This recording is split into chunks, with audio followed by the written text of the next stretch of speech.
বাংলাদেশে আবার পুরনো বন্দোবস্ত, পুরনো দখলদারিত্ব, পুরনো সন্ত্রাসের রাজনীতি আবার ফেরত আনবে, তাদের পরিণতিও কিন্তু স্বৈরাচার হাসিনার মতোই হবে। বন্ধুগণ, আমরা আজকে নীলফামারীতে এসেছি, আমরা শহীদ রুবেলের রক্তের শপথ নিচ্ছি, আমরা সৈয়দপুরে গিয়েছি, আমরা শহীদ সাজ্জাদের কবর জিয়ারত করেছি।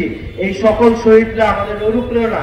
আমরা মনে করি এই মানুষগুলা জীবন দিতে একটা সুন্দর, একটা সমৃদ্ধ বাংলাদেশের জন্য, যেই বাংলাদেশে অর্থনৈতিক বৈষম্য থাকবে না, যেই বাংলাদেশে আঞ্চলিক বৈষম্য থাকবে না, যে বাংলাদেশে আপনি স্বাধীনভাবে মত প্রকাশ করতে পারবেন, আপনি কথা বলতে পারবেন, আপনার ভাতের অধিকার পাবেন, আপনার খাবারের অধিকার পাবেন, শিক্ষা এবং কর্মসংস্থান পাবেন, আপনি হাসপাতালে গেলে চিকিৎসা পাবেন, আপনি সরকারি অফিসে গেলে আপনাকে দুর্নীতির আশ্রয় নিতে হবে না, দুর্নীতির শিকার হইতে হবে না।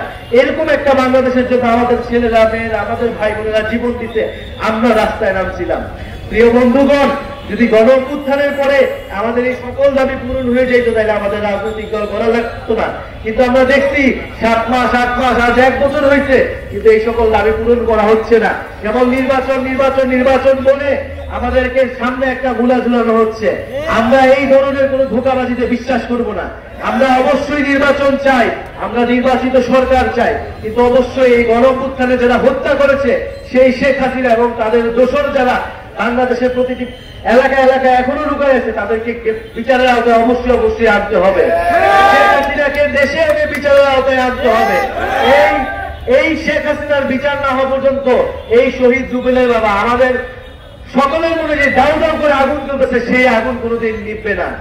প্রিয় বন্ধুগণ, আমরা বলছি মৌলিক সংস্কার হইতে হবে রাষ্ট্রের, সংস্কারের মধ্য দিয়ে নির্বাচনের দিকে যাইতে হবে।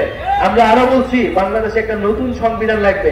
যে আওয়ামী লীগের সংবিধান, যে মুজিববাদের সংবিধান, সেই সংবিধানকে ছুঁড়ে ফেলে দিতে হবে।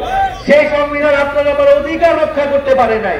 সেই সংবিধান আমাদের যখন রাস্তায় মারা হয়েছে, আমাদের যখন গুম করা হয়েছে, আমাদের মানব অধিকার রক্ষা করতে পারে নাই।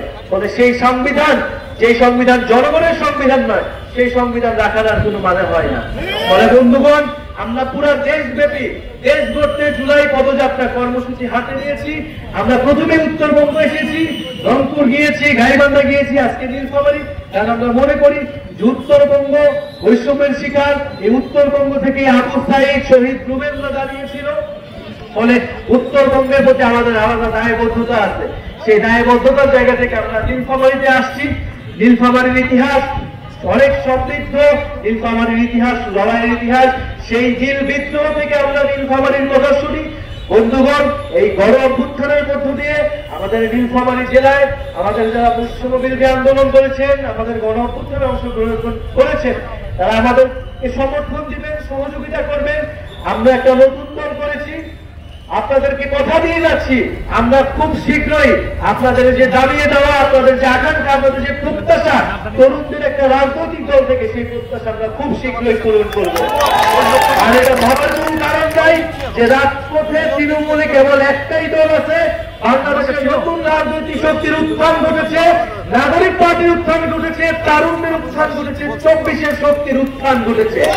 এবং এই শক্তিকে অগ্রাহ্য করে বাংলাদেশ কেউ কোন ধরনের ষড়যন্ত্র করতে পারবে না। বন্ধুগণ, আমরা এই নীলফামারীর পথসভা শেষে আমরা পঞ্চগড় যাব।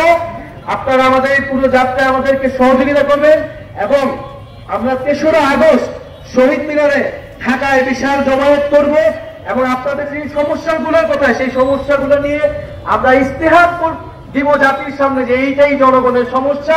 এই সমস্যা সমাধানের জন্য জাতীয় নাগরিক পার্টি নাগরিকের মর্যাদা, ধর্ম বর্ণ নির্বিশেষে আপনাদের সকল অধিকার, দায় দরদ এবং বৈষম্যহীন বাংলাদেশ গড়বে, এই প্রতিশ্রুতি আপনাদেরকে দিয়ে যাচ্ছি। ইনকিলাব জিন্দাবাদ।